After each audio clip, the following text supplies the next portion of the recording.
This is the most convoluted scheme of an election that we've ever witnessed, I think, in quite some time. We normally have the purported good guy. And in this particular case, we had the bad woman and the bad guy. So, you know. Right. We just got to live with the fact the man is in office. If Hillary was in office, we would have to have a game plan. Trump is in office. So we have to have a game plan. And the problem with our people is we start scrambling. Like, it's like we wait to see who goes into office, and then we try to reconcile within ourselves, what do we do? Whereas when Obama was in administration, I already had a contingency plan politically that suggested to me as a forecast that Republicans would get into office first and foremost. And so we got to keep up with the conversations of what they're mad about with Obama and what they would be able to exploit, providing Republicans get into office. That's one. Then two, we got to see the likeliness of the two candidates fulfilling the claims that they made. And there was a lot of claims and a lot of assertions made by both candidates. Who could you believe more? I would have to believe Trump more, because the claims that he made would affect him immediately and his peers. So I'm inclined to believe that Trump will come through more on the things that he was saying, because his approach wasn't too geopolitical, it was more socioeconomical. And that would fit him better, and that would fit his colleagues and his peers better that want him in power. That being said, Black people can greatly benefit from Donald Trump for a certain type of Black people. A politically aware Black people, an economically aware Black people, a Black people who don't use the white man as a coping mechanism Black people, wealthy Black people. They, in my opinion, can benefit far more than everybody else if you consider the position they were in prior to the position they could be in after. I say it stands to reason that Black people can be on an ultimate come up, void of the racial animus that's been perpetrated against our people. That's a totally different conversation, okay? I'm talking about socio-economical advantage points. And in that particular case, socio-economically speaking, Black people can benefit the greatest under a Trump administration, but not all Black people. Just maybe middle class, provided they have enough cognition of how to use the Trump administration to their advantage, but definitely the wealthy Black man. He may be angry now, but if he's educated in the interim of this administration, he's going to be very happy later. And the poor white man who thinks he wants Trump is going to be pissed the hell off with Trump, because the poor white man is really uneducated. And his racial convictions is going to be a huge setback when Trump gets in there, because Trump is not concerned with poor people in general. Let me ask you, Brother Polite. Now that Trump is here, we got him. What do the Muslims got to do? Because we know Trump is afraid of the Muslims. Trump do not like the Mexicans unless they are working for him. What about all the immigrants? What about the Africans that's trying to come into this America? What about them, man? How do you think their life will be represented now? What's up with that? Well, I'll tell you this. Let me sidebar real quick. Go ahead. People are complaining, saying, see, Polite is always talking about money. That's why I'm afraid he could be bought off. Donald Trump just made it to office. What am I supposed to talk to you about? Donald Trump made it to office. If you watch the campaign instead of dealt with popular rumor, if you keep up with that man's deliberations, we should be talking about money right now, because that's where we can benefit from a Trump administration. That's why I said I'm going to go into this deliberation void of the politics that surround race. Because if we're going to talk about the racial animus perpetrated against our people, that is a different conversation where we won't benefit as much. Where can we find the benefits in the Trump administration? It is in the money. Socio-economical clauses have been made. He has made certain assertions that I can bring up and I will bring up. And that's where the conversation needs to be had. Otherwise, we could sit here moaning and groaning about how the white man that got into office didn't get in. The white man that got into office we're dissatisfied about. But guess what? If that white woman got into office, we still be here dissatisfied, right or wrong. So all we got to do is find out how to weave through the matrix. And the only way to weave through this matrix is to see where we may benefit and leverage that opportunity to empower our race. That's what you do. Otherwise, we just going to complain. You feel what I'm saying? So as far as the Muslims are concerned, and all the other immigrants in general, it's unfortunate. But I got to look at this from a very callous perspective and how can we benefit. And I'm going to tell you this. More job opportunities would be created if Trump in callous fashion follows through with the things he said he's going to do to the best of his ability, what Congress would allow him to do. I'm going to tell you that more jobs are going to be afforded, or job opportunities are going to be afforded to the people here that are American citizens, quote unquote. Absolute fact. And we just got to keep that real, because most of the job opportunities are being, I won't say being taken away, but job opportunities are being consumed or occupied more by the people who inhabit this particular country. So when he puts that limit on who could come in, and when he starts sending people out, it's going to free up job opportunities for people here. You just got to know how to get in where you fit it. Am I saying I agree with his strategy? No, I'm not saying that. All I'm merely saying is you got to realize where you can be at a vantage point and do what you can to advance your family and your community while this man is in control. I can't be sitting here on an emotional standpoint about how to approach the situation. I can't just sit here and tell you all the negative things you want to hear about this white man. I got to find a way to see if we can get the ball rolling in as real time as possible so we don't miss the fucking bus and see some black people come up, because in every administration, there's a group of black people that come up. That's right. Every administration, there's a group of black people who know how to play the game, and they come up. In every administration, there's a group of black people who never come up, who always dissatisfied, who just complain, buck the system.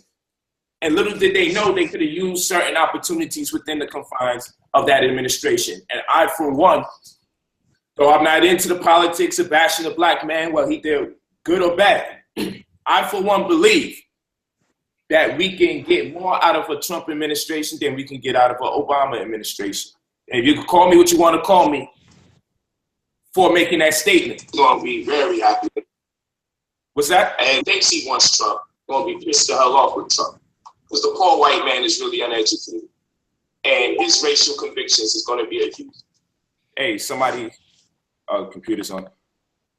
Yeah, but I, for one, what I'm telling you is that we can benefit more from a Trump administration than we've benefited from an Obama administration. And that is separate and different from the police brutality scenario.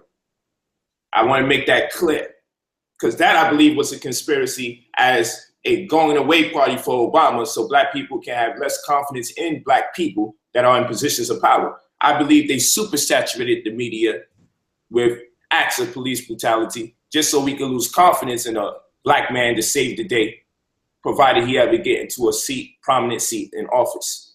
I think they heavily saturated the media as a deterrent so we won't have confidence in each other again. Separate and different from that, administration-wise, socioeconomics-wise, we can get a lot more from Donald Trump than we can get from President Obama. And I'm not talking about racial issues. Get mad if you want, family. But what you can't do is back up your emotions like I could back up my facts. Say something factual so we can have a diatribe about it. Otherwise, sit there and be emotional, because president after president, the same group of y'all are going to complain, bitch, moan, and groan, and not strive for excellence in light of whatever circumstances presented before you. I'm going to survive no matter what. But you got to know how to forecast money, and you got to know how to forecast administrations. I have a plan if Hillary Clinton came into office. I have a plan if Donald Trump comes into office. You got to pay attention to what's being talked about and stop messing around. As far as newspapers are concerned, or publications, Barron's newspaper and Kiplinger's magazine are very good publications to start with if you want to be in tune with the decisions that you need to make during a specific presidential administration. These are facts. So yeah, it's going to be unfortunate for the immigrants, very unfortunate. And there's going to be a lot of complaining and fighting and yelling and screaming about it. I believe in that man's convictions that he's going to go super hard for against the immigrants. That's a totally different fight. All right, Brother Issa, you there? Yes, sir. Same question for you. What about the Muslims, the African Muslims that's coming here? Because you talked real good about uniting with the African family. Now, what about their position? What about the immigrants that's trying to come into America? Talk about that now. Well, how do you feel about them? Well, look, I cannot address that issue better than the most honorable Louis Farrakhan. He addressed that issue last week, right? The reality is a lot of the Muslims that were coming in from Syria, people didn't know where they were from. America has made a whole lot of enemies over the years, right? Also, with a lot of the immigrants, the reality is that a lot of people lost jobs with that. A whole lot of people lost jobs, right? And there's no country in this world that allows everybody to come in without being vetted. Nobody. And the people who lost the most in this are Black people. Right now, I'm not one of those. All of us are immigrants in this country. Some of us are forced immigrants. Some of us were here before Europeans got here. But every country, every successful country has control of its immigration. My issue: how does it affect Black people? That's my major concern. And I'm with Brother Polite. I think that a Trump presidency, a man who's a billionaire, who's going to talk business. At this time, Black people should start incorporating themselves, right? I know Brother Polite has this ongoing tour that deals with finance and business. I am not working for another person, Black or white, in my life again, ever. I taught for 15 years on the college level, and I got nothing from it when I stood up for Black people. But had I been smart and began to do business for myself and use my own talents with a PhD, I would be better off. But now I'm reorganizing my life. I agree with Brother Polite. Donald Trump is about business. If you want to talk about business, let's do business. We our people. So let me ask you, hold on. Do y'all really think Donald Trump is about business with Black people? Do you think he's going to give Black people businesses, or are the businesses that he's talking about? Remember, Donald Trump said, let's make America great again. So who was America great for at that time he's talking about? Hold on, brother, hold on. Let's not get this shit twisted, man. Y'all motherfuckers, and when I say motherfuckers, I love you, y'all my brothers. Y'all motherfuckers acting like Trump is talking about making Black people great again. Is this what the only Black people can make Black people great again? Yeah, but hold on. Look, let's get off of that. Hold on, brother. We're not gonna get off of this. We're not getting off of it. We're gonna stay on it. Studios. We're gonna stay on it. Now, remember, I opened up by telling you what this motherfucking Peckerwood said. Donald Trump said, the first thing that I'm gonna do is go in there and wipe out the president of Zimbabwe. I'm gonna kill this motherfucker because he believes that Zimbabwe should be ran and owned by white people. He don't like Robert Mugabe telling white people you can't own nothing in Zimbabwe. So what the fuck is y'all talking about, man? Let's get this shit straight. Let's stop this coon shit. Let's go in. Let's go. Unmute yourselves. Let's get it in. Arnetta. Yes, sir. I hear you, brother. All right, let's talk. Number one, during the Clinton administration, let's go back to the Bush administration. During the Bush administration, he came out with a No Child Left Behind Act. And he created a situation where schools could get funded so long as they passed the children along, not necessarily because they met the educational standards or the criteria thereof, so they could get into college. So you had people graduating from high school. Then when they tried to get into college, they had to beseech funding for remedial courses just to be up to speed on how to enter college. And the education of the high schools didn't even work for them unless they went to the corresponding college, because at a standard, whatever's being taught in the high school nationwide would not respond to the education of that high school because the standards were too low. So we had a bunch of black people set up when they was like, yeah, No Child Left Behind, not realizing that was a way for the school system to get funding per graduation, not per their excellence in education. Now we're gonna move forward. That's just an example. We're gonna go to Clinton administration, where they incarcerate over 40% more black people than any other administration ever. That's right. That was what they did to black people, the Clinton administration. Obama comes in there. My brother, Obama has terrorized Africa, brother. He has terrorized Africa during his office. I just told him this, Polite. I just broke that whole thing down. So I just broke that whole thing down. So now we got Trump in here, all right? And Hillary Clinton worked along his side. So as they played like they was enemies, together they worked collectively to bring down Africa.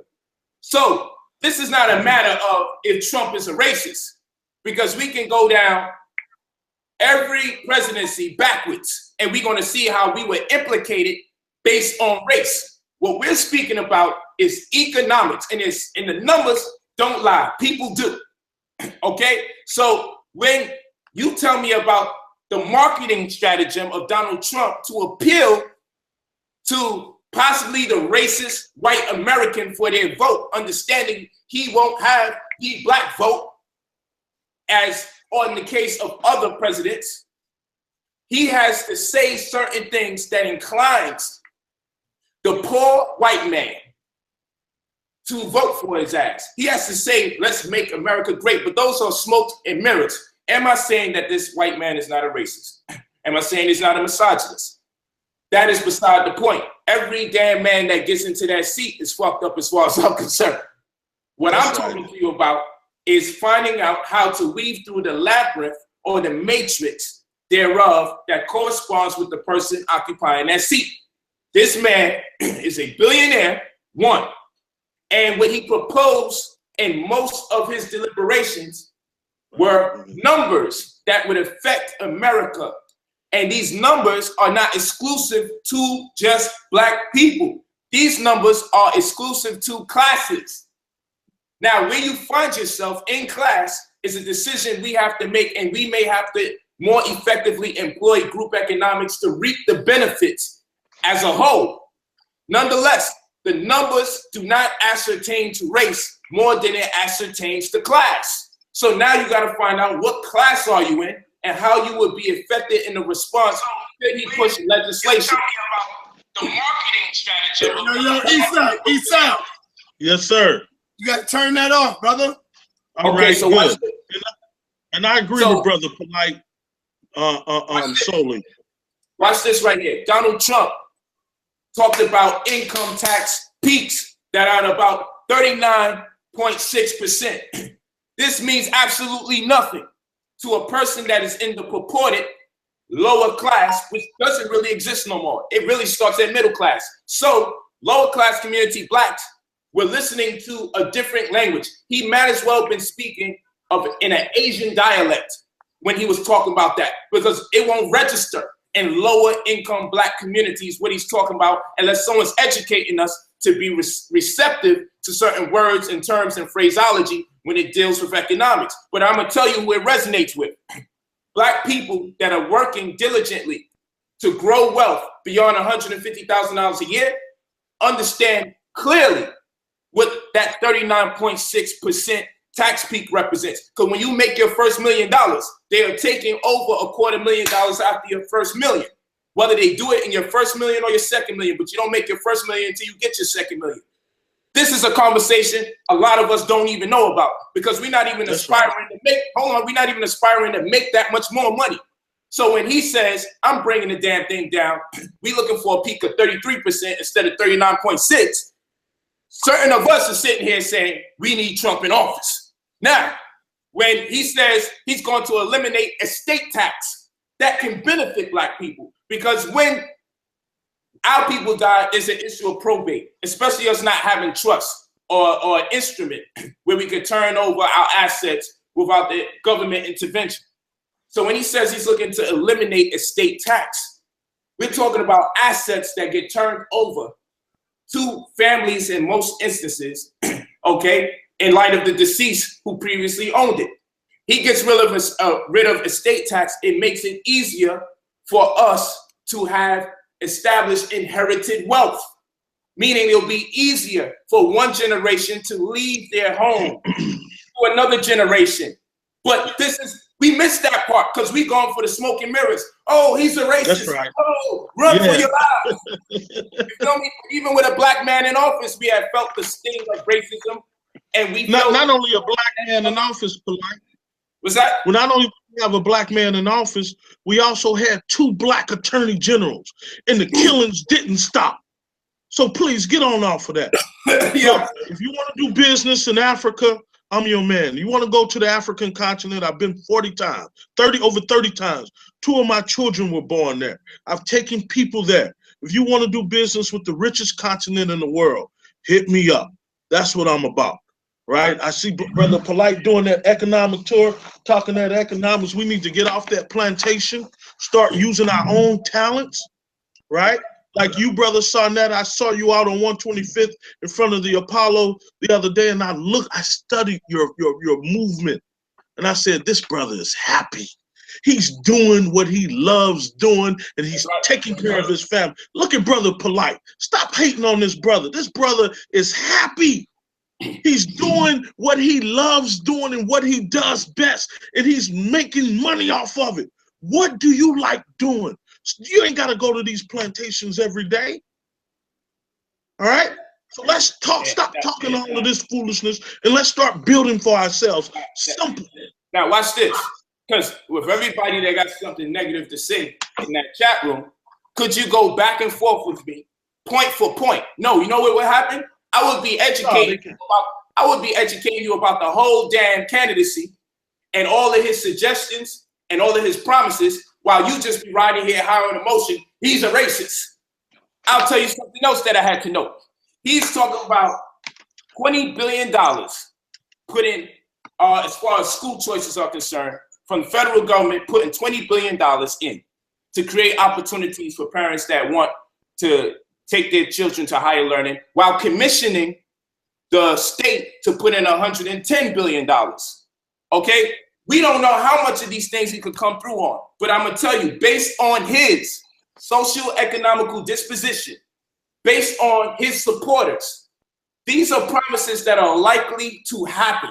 These are not no magical promises in the air. These are things that work for the type of people that he appeals to. And I'm gonna tell you this. We should send our children to school for things that they could become resources for in their community. Now what we need to do is say, well, there's going to be a bunch of money opening up for people. Now he also came up with what? He also came up with the borrower's income coupled with a loan forgiveness clause, meaning if you can pay your loan off for about 15 years if you have a student loan, 15 years. And he's talking about bringing the student loan payments to about 12.5% of the borrower's income, which is far less than what people have been getting beaten their head for student loan. So who does this appeal to? The people that want higher education. And one way around it, one way or another, some of us are gonna have to go into them schools for higher education to get the certification and or the credentials or the unique information in order for us to advance our culture. Do I think a bunch of us should go to school? Hell no.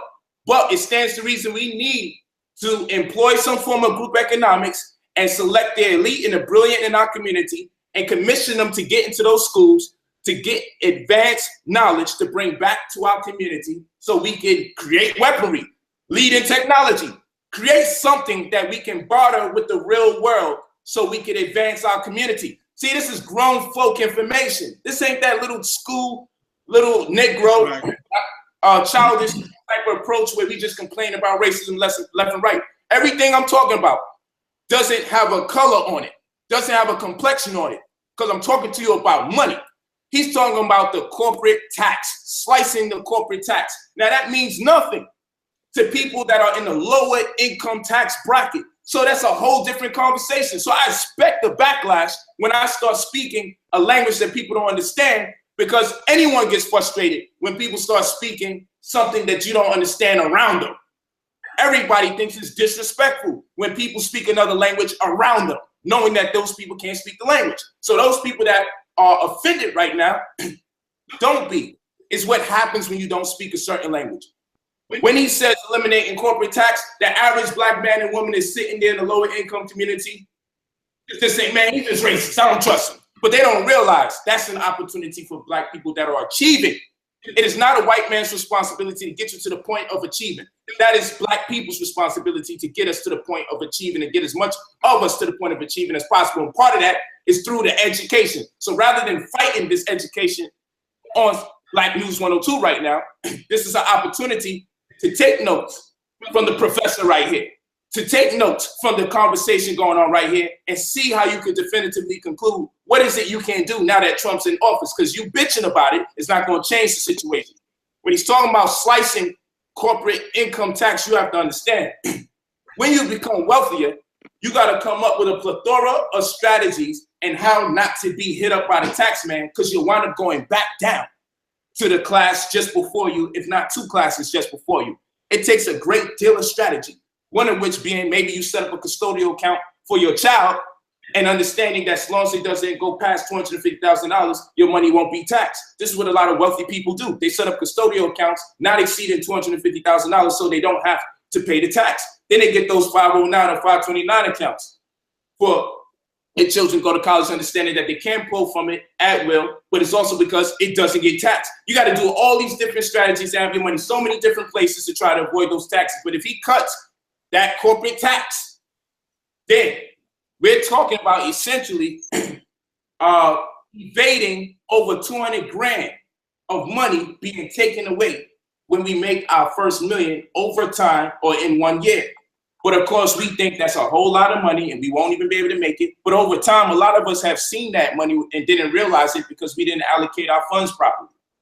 You feel what I'm saying? And then when you do see the promised land, your ass get hit up by the tax man because you wasn't being trained or educated in the now and how to deal with taxes. So it hits you or bites you in the butt later on, like many wealthy black people get caught out there. When they get caught out there, they don't get caught out there because of the wealth they newly found. They get caught out there because of the monies they was generating their whole damn lifetime and was misappropriating it and wasn't handling their tax issues, because black people, when they're not making that much money, don't believe in paying any taxes any damn way. I'm from the hood. I know we don't pay no fucking taxes until we start making some money and we get those letters and we got no choice but to. Then we start hiring CPAs around us. Then we start trying to get this thing right. Take it from a brother who's from your community, who has his own attorneys, who has his CPAs, who has his publicists and people doing PR for him. I'm talking to y'all about what many people do not communicate with you about. Stop being so damn angry and just listen, because it's concern that I have for brothers and sisters that I feel should aspire to do better despite the racial climate of this country. Don't let the racial climate of this country set you back and make you complacent or be in conformity with poverty. Don't let the racial climate disable you, okay? And make you paralyzed from your fear of things not going black people's way and get tricked into loving poverty, get tricked into sleeping with poverty, get tricked into committing adultery with poverty. Don't cheat on your wife with poverty.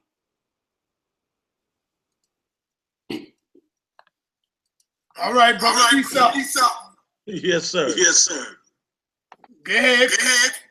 No, I agree that this is the type of conversation we need to have.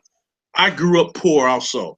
I didn't know who my father was, but I got a PhD. I'm not saying that aspect didn't hurt my other family and friends around this country. Yes, we've been given a raw deal. Yes, we know we were brought here as prisoners of war. We know what happened to us, but what are we going to do? Ain't nobody stopping us from doing anything. Now, yes, there are going to be racist white people here.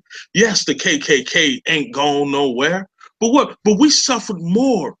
We had more under our grandparents and our grandparents than we have now, because we've been caught in the illusion of conclusion. We really thought that we were a part of it, and we looked at black symbolism and confused that for black power. Yes, it was beautiful seeing a black family in the White House, but that black family represented white supremacy. That's how he was able to go into Africa and destroy Libya, laid it out and destroyed the United States of Africa. Don't put that on Trump. Trump ain't did that. Obama did that. Okay, so the question is, what are we going to do? Polite just said, I've been listening to Polite for the last month talk about finance. What are we going to do? What more complaints are we going to have? All of us have talents that we can sell. We are worth $1 trillion in this country. Let's put that to use, right? We only spend less than 1% of our money with us. Let's change that, all right? And Polite is right. All the opportunities that we're going to be given to do business, and you really want to get into politics, do business, because politics is about money. I don't care where you go. In Africa, I have a student of mine that I trained when I was teaching as a professor. She's now running for parliament in Ghana.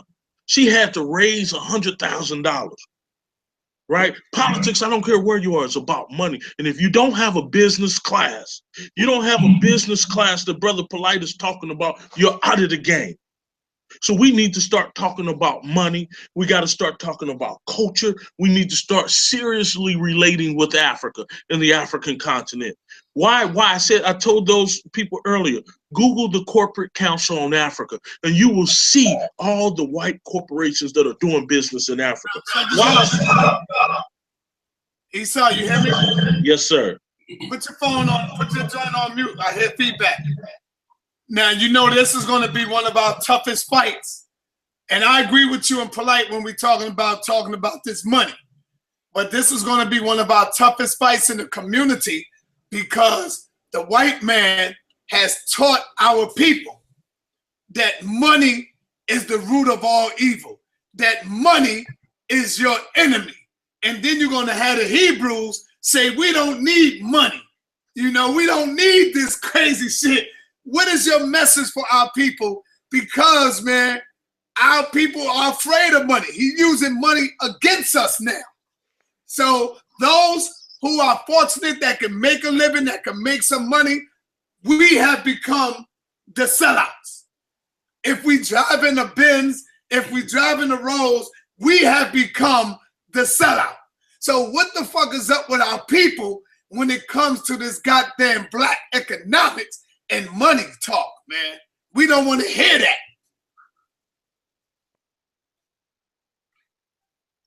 Come on, Issa. All right, no problem. Look, unless, just like Brother Siddiqui, who was just at Harlem. Yes. Look at the economic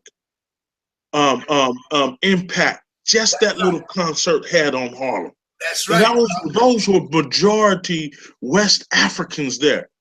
Imagine us doing a concert with our brothers and sisters in Africa and our brothers and sisters here. Imagine the type of economic impact that would have and how many jobs that would create. Us sharing our music and our other creative talents together, Brother Sarnetta. Imagine just the impact that just Sarnetta TV has. What is the economic impact that Sarnetta TV has? How many people have Sarnetta helped out by allowing them to launch their careers on Sarnetta TV? What impact, how many families are eating because of Brother Sarnetta? We need more Sarnettas. We need more people who are committed to loving Black people. And if we do that, we can make money off of that. Brother Amos Wilson wrote a book that we don't even talk about anymore, The Blueprint for Black Power. He gave us an economic blueprint on what we can do to make money among ourselves. And this is why I believe the Trump administration, because now we've forced to deal with reality. We got to deal with reality. We got to look ourselves in the face. We don't want to do that. It's easy to look at somebody else and put it on them. Now we got to come out of this closet we've been in. All right. If we're not talking about business and culture, we're not talking about nothing. I don't want to hear the foolishness that are coming from people. I'm an educator and I do international business with the African continent. Those are my specialties. I'm going to stick in my lane. I'm going to talk about what I know best. That's right. And what I can do. All right. So people need to find out. They need to get with Brother Polite and find out how he was able to take something that God gave him a gift of and make money off of it. Right? Everybody got a talent that they can make money off of. That's what I want to hear. And through that money, then we can start creating and rebuilding our pyramids and what other cultural efficies that we need, right? But we got to have people who are trained properly, and we have to have finance for it. If we don't have those two, nothing is going to happen for us. That's all I got to say on that. All right, thank you, Brother Polite. Brother Polite, same question. Yes, sir. You know the question, right? You heard? Are people scared of money? Yeah, go ahead. I understand it because you have a part of your brain called the limbic system, and within the confines of the limbic system, you have what's called the amygdala. The amygdala is the most interconnected part of the brain. The limbic system is the mammal brain, so to speak, because it has the same cells that the mammal has, but ours is larger. Within the confines of the limbic system, you have the amygdala, which is the most interconnected part of the brain, which deals with your receptivity to fear. So it's very likely, void of an education, education is synonymous with patience based on science of the brain. So when you're dealing with the science of the brain, patience is equal to intelligence and evasiveness is equal to fear. So when we are confronted with data that we have no point of reference for, or some kind of information or people that we're not used to seeing, our first instinct is to be afraid. And it takes patience to get resolved. Or in other words, to make rationale of what is being transmitted. Most of us do not have the patience to assimilate the data. We just go with the first instinct, which is either the fight or the flight response. And most times we just haul ass. Or we're paralyzed in fear. So when we start speaking about this money, we got to remember, these doctrines were created to keep us impoverished. Even if we look up the word spiritualities, spiritualities are the property acquired by the church or the revenue generated thereof. Look up the word spiritualities. And then when we start speaking about this spirituality thing, we tend to believe it's the very opposite. We have to give everything we got for the betterment of the church or for the betterment of the religious organization. All right? So our concept of what these words mean and represent resonate in us in ways that it creates fear when confronted with the contrapositive statement. So it's no wonder why so many people act so evasive when we start speaking to them about money. It's like the second I started speaking about it, we have a billionaire into office, right, who has no actual experience. He has no actual experience, this guy, right? And right. No government, no military experience. No political experience. I mean, the main reason people didn't like Bill Clinton, if you remember, the main reason people didn't like Bill Clinton because he ducked the draft. And as commander-in-chief, it's hard to get respect for a man that's going to lead the military if he ducked the draft. That's why they didn't like Bill Clinton. You feel me? And that's what the Republicans got on him the most about. And we need to talk about Democrats and Republicans too. That's a very important conversation here too, because black folks be all on these Democrats, and Democrats are the ones that enslaved us historically. It is the Republicans who we had to escape to in the North to make a come up and learn how to earn money as entrepreneurs or to be employed. This is a United States unto the Republic. And nowhere in that anthem do you hear this is a democracy. They say unto the Republic for which it stands, one nation under God. This is a republic. You feel what I'm saying? They got a whole game being played on us, but that's another conversation. So you would need a master's, right? Or 5 years experience just to get a level job. You feel what I'm saying? One of those basic jobs that we be here trying to get. And the sad part about that equation is the fact that this man was able to go into office with no political experience whatsoever. But that is also an awakening, because we know that the people who own hospitals can't necessarily be trusted to make slight incisions into people's body to aid them when they need repair. We know that the people that own the school systems are not necessarily able to evaluate the arithmetic that the children in those schools are supposed to get. So this is a reality check. And I stress the word check as in money. This is a reality check. You can cash in on being more realistic here. But if we are going to take the same old standard that we have been given all this time, that is to say, money is evil, the poor shall inherit the world, what profit a man if he gain the whole world and lose it? So I understand what people are saying, but people use that as a pass to be poor and be content because they're saying, hey, this world is wicked. Well, some of us are just not designed that way. I understood a long time ago that we can't save everybody. So I've come to terms that if this information resonates with people, they'll respond to it and we'll do what we have to do. Presently, we'll be getting ready to make an announcement, I hope this week, on the 150-acre land acquisition that we are embarking upon in NCSD, or New Covenant Special Defense. Okay, locking down over 150 acres here in California. And guess what we're gonna do with that? We're gonna do the damn work. And we're looking to create a model community and grow our own foods there. And mind you, we already do have a farm. That's an absolute fact. We did that with some of our NBA player friends again. We just building it, because I like to be able to show you the end product where we actually creating the trucks and the import and the export and doing what we do. But I'm playing here. I'm smiling, because while you guys talk your shit out there and say who's the sellout out there, all you're going to do is question what we do every step of the way. How he got that land. Well, I'm sure the only reason he got that was because he brown nosed, or he's kissing the white man's ass.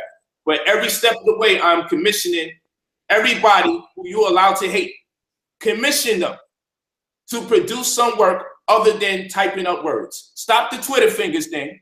Stop being Twitter fingers. Okay? Stop doing the ballerina thing with your fingers on the keyboard, and see if you can run any of your works parallel with the young brother.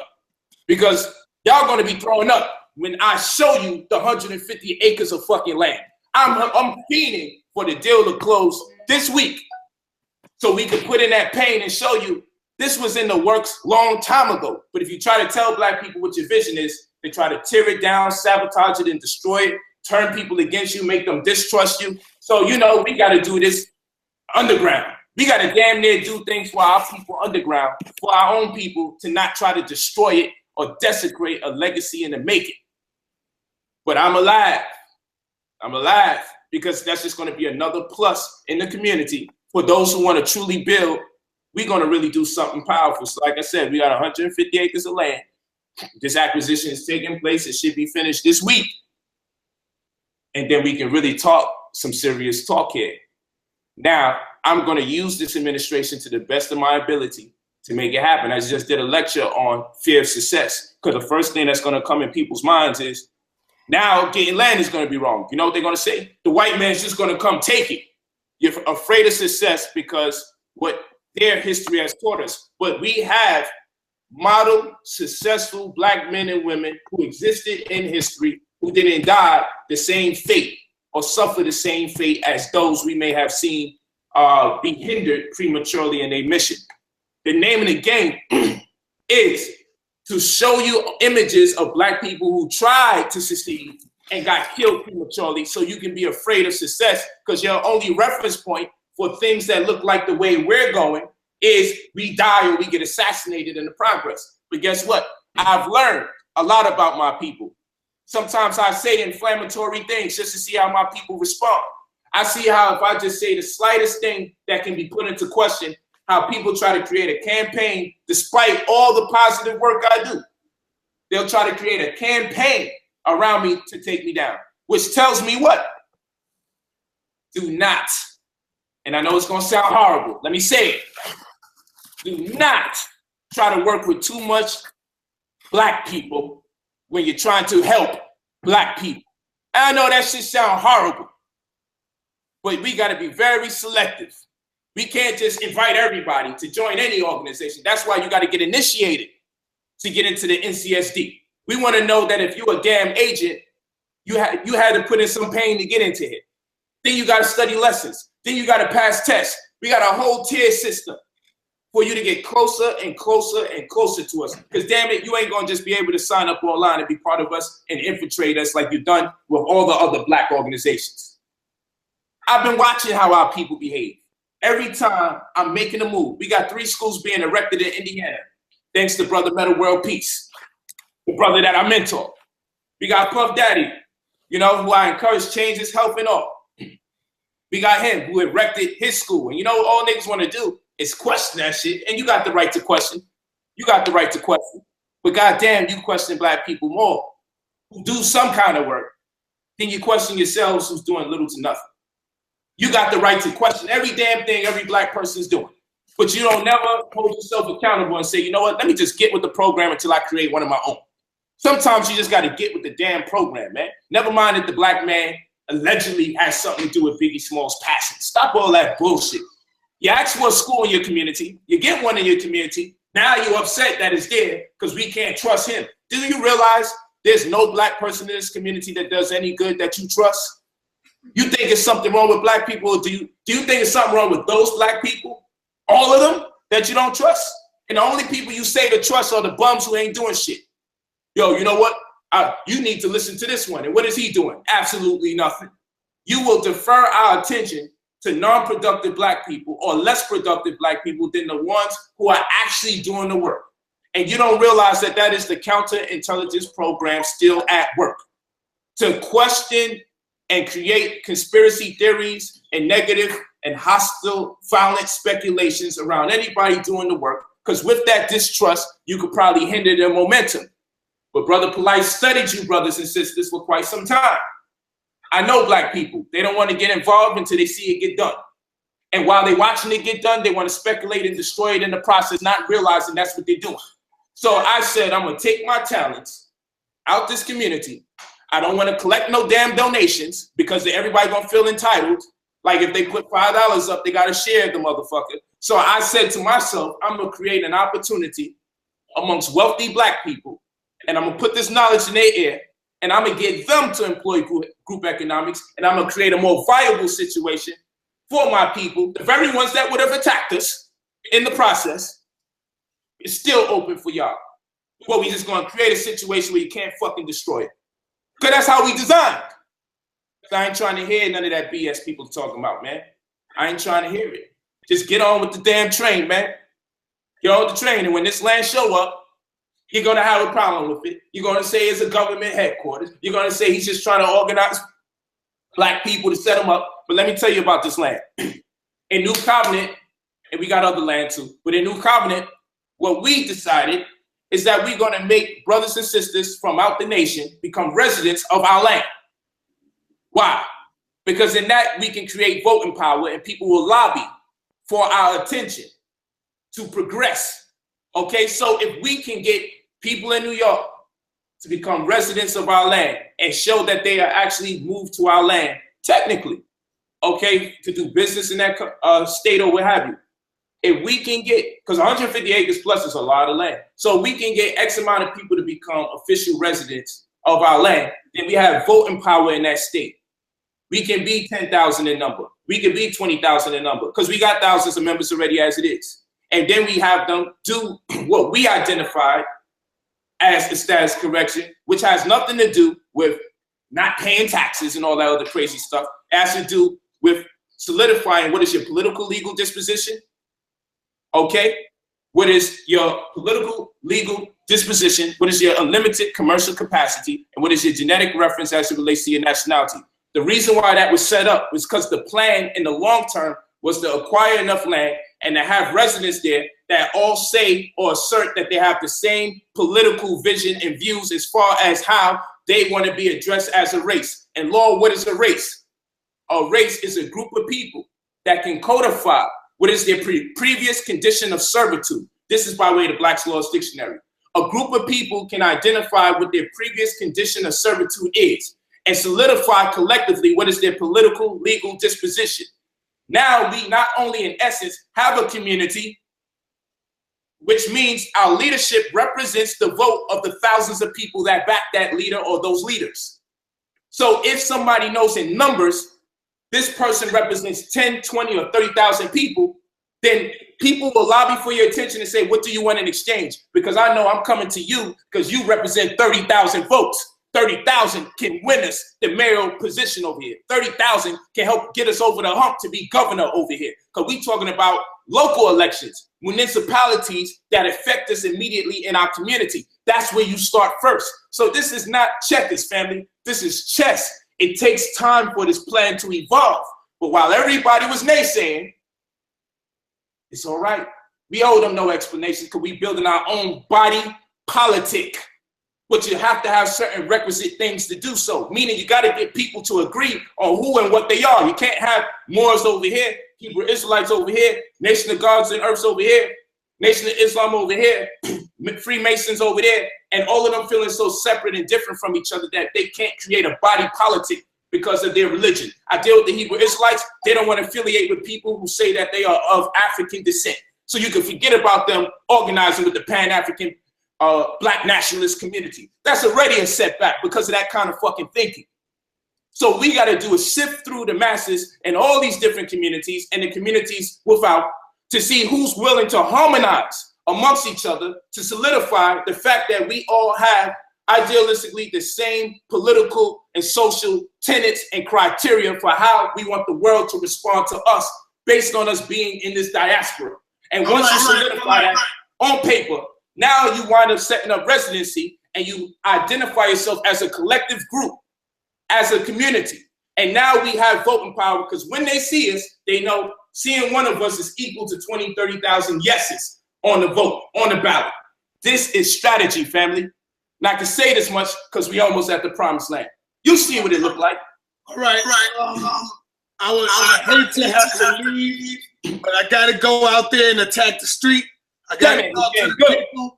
I got to talk to my people, see where we at mentally. That's a fact. I want to say, Brother Polite, thank you for getting up early in the morning, coming to see me and build with me. Thank you, my brother, Dr. Issa. I appreciate y'all. And I got to go out there and see what's really good on them goddamn streets. I want to make sure Brother Larry is not really crying because I called my brother Larry earlier and he sounded like he was in tears. So I'm going to see Brother Larry. I'm going to make sure my brother all right, give him a hug, you know. Hey, Issa, is there anything you want me to say to Brother Larry? Yeah, just tell him I apologize and I'll give him a box of Kleenex for his tears.